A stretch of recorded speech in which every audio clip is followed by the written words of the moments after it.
करी है, अपने फ्रेंड्स को दिखाई है, ठीक है। ओके 13 करते हैं। On closing switch S the amount of charge flown from A to B. तो ये 2 कैपेसिटर लगे हैं आपके पास, इनका कैपेसिटेंस इसका लिखा नहीं मैंने, इसका है डियर स्टूडेंट्स 1 माइक्रोफेराड का कैपेसिटेंस। तो कैपेसिटेंस इसका 1 माइक्रोफेराड का और चार्ज है 5 माइक्रोकुलम -5 माइक्रोकुलम, कैपेसिटेंस 2 माइक्रोफेराड का, चार्ज है 10 माइक्रोकुलम और -10 माइक्रोकुलम। तो जब इसको क्लोज करेंगे स्विच को, तो कितना चार्ज ए से बी में फ्लो हो रहा है, ये पॉइंट ए बोल रहा है क्वेश्चन, कलर चेंज कर देता हूँ, और ये पॉइंट क्वेश्चन बोल रहा है बी, ठीक है।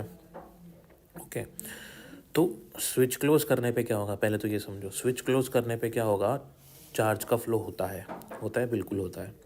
और कब तक होता रहता है, जब तक ये दोनों के दोनों सेम पोटेंशियल पे ना आ जाए। तो ये किस पे आ जाएंगे, दोनों के दोनों एक सेम पोटेंशियल पे आ जाएंगे, जिसको हम कहेंगे कॉमन पोटेंशियल, ठीक है। तो कॉमन पोटेंशियल का फॉर्मूला होता है हमारे पास Q1 + Q2 upon C1 + C2, common potential, right. तो क्या इन पे कुछ इनिशियल चार्ज है, हाँ है, इस पे 10 है और इस पे 5 है। अगर इनकी प्लेट्स के पॉजिटिव पॉजिटिव ज्वाइन कर हो रहे हैं तो Q1 + Q2 आएगा, अदरवाइज Q1 - Q2 आएगा, ठीक। तो इसकी पॉजिटिव प्लेट उसकी पॉजिटिव प्लेट के साथ कनेक्ट है, तो फॉर्मूला हो जाएगा अपना Q1 + Q2 that is 10 + 5 upon C1 + C2 that is 1 + 2। तो 10 + 5 is 15, 1 + 2 is 3 and common potential is 5 volt.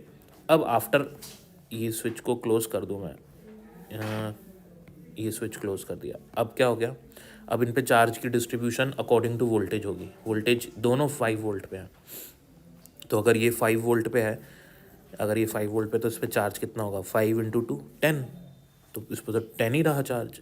और अगर ये भी 5 वोल्ट पे है, तो इस पर कितना चार्ज रहा, 5 × 1 5, इस पर भी चार्ज 5 ही रहा। तो अगर दोनों पे, एक पे चार्ज 10 ही रहा, दूसरे पे चार्ज 5 ही रहा, तो इसका मतलब कोई चार्ज का फ्लो हुआ ही नहीं है। तो हमारा ऑप्शन क्या हो जाएगा, चार्ज फ्लो कितना हुआ है, 0, ठीक है, राइट। तो यहाँ पे क्वेश्चन का डेटा ऐसा है जिस हिसाब से अपना आंसर 0 आ रहा है।